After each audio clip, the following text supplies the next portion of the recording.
God bought me with a price, and he can spend me however he wants.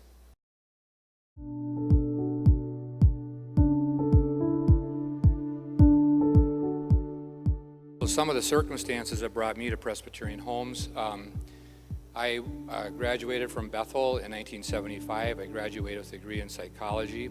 I had friends that were kind of moving into the corporate world, and the job that was presented to me paid a lot of money, would have paid a lot of money. It had a lot of benefits. It had a car, it had a location I could pick between some major cities, one of which I was very interested in living in. That was in Denver. And as that was sort of unfolding, I got a call from K. William Hagstrom, who is one of our previous CEOs.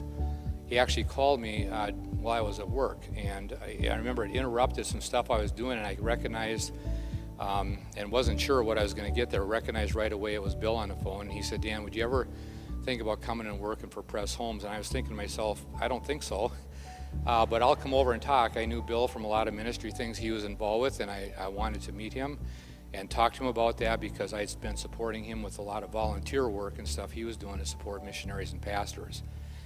So I went to Press Homes and walked around, and I'm telling you, there was not a lot there in those days, and there was nothing really compelling about it. The pay was about a third or less of what anything was, and really no benefits. And of course, as a 22-year-old with school debt and wondering what I was going to do next, I made lists and had times of prayer and walked around. At the end of that time, in my great wisdom, thoughtfully with prayer, I thought, no, I take the corporate job. I can give a lot of money to different missions.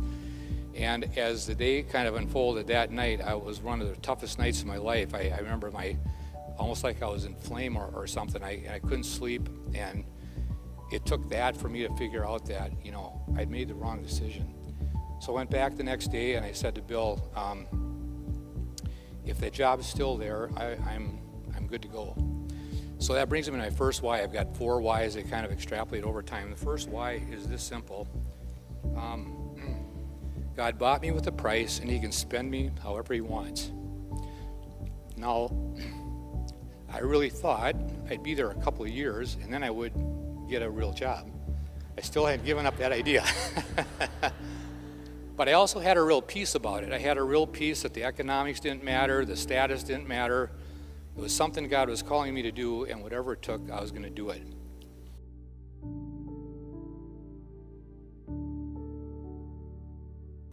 We're in turbulent times, really turbulent times, and they're about to get a lot more turbulent. And I really believe that we have an organization that can make a huge difference on the national scale and maybe even the international scale, but beyond that, and more important, I don't know if you saw the numbers or remembered them, and we went by that pretty fast. We touched over 27,100 people's lives in 2018. That's not a small impact. And we have an opportunity to double that, triple that. It'll be beyond my time, but it's all there. And the question now is, how do we get the right leadership for the next generation in place? How do we scale this thing? How do we impact a societal difference? How do we develop models that have yet to be thought of? And how do we keep it biblically based without entropy? And how do we position us for the next year and the years to come, the next really generation? And the last verse I would have here, a couple more verses really, just in closing.